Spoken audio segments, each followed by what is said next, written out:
ভয়াবহ বন্যার পানিতে এখনো ডুবে আছে দেশের 11টি জেলার বহু এলাকা। ফেনী, নোয়াখালী ও কুমিল্লার দুর্গম অনেক গ্রামে পৌঁছাতে পারেনি উদ্ধার ও ত্রাণ কর্মীরা। পানিবন্দী মানুষ খাবার ও পানীয় জলের সংকটে আছে।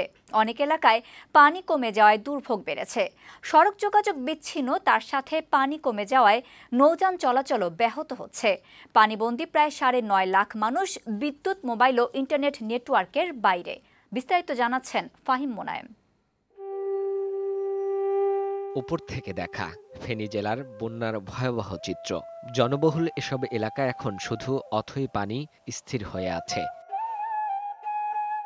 আকস্মিক ভয়াবহ বন্যায় ডুবে আছে দেশের উত্তর পূর্বাঞ্চল ও দক্ষিণাঞ্চলের 11 জেলা। রাস্তাঘাট তলিয়ে রয়েছে পানির নিচে, গাছ পড়ে আছে সড়কে। আইনশৃঙ্খলা বাহিনী ও সাধারণ মানুষের সহায়তায় পরিষ্কার করে ত্রাণের গাড়ি নিয়ে যাওয়ার চেষ্টা করছে স্বেচ্ছাসেবকরা। সোনাগাজী ও দাগনভূঞা ছাড়া ফেনীতে সামগ্রিকভাবে বন্যা পরিস্থিতির কিছুটা উন্নতি হয়েছে। জেলার সবচেয়ে ক্ষতিগ্রস্ত ফুলগাজী, পরশুরাম ও ছাগলনাইয়া থেকে পানি কিছুটা নেমেছে।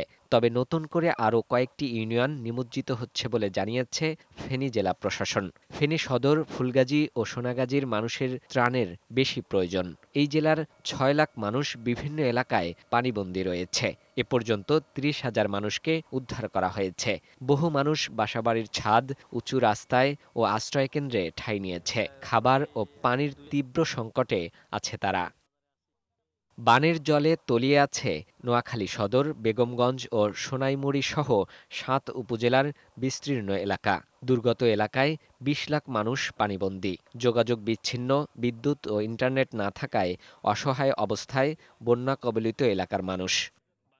কুমিল্লার গোমতী নদীর বাঁধ ভাঙা পানিতে বেড়েছে বুড়িচং, ব্রাহ্মণপাড়ার পানি। তবে অন্য এলাকার পানি কমে যাওয়া, নৌকা ও ট্রলারের স্বল্পতায় দুর্গত মানুষের কাছে ত্রাণ পৌঁছানো কঠিন হয়ে পড়ছে। প্রশাসন, সামাজিক ও সাংস্কৃতিক সংগঠনের পক্ষ থেকে ত্রাণ নিয়ে আসলেও দুর্গত মানুষের কাছে পৌঁছাতে হিমশিম খাচ্ছে।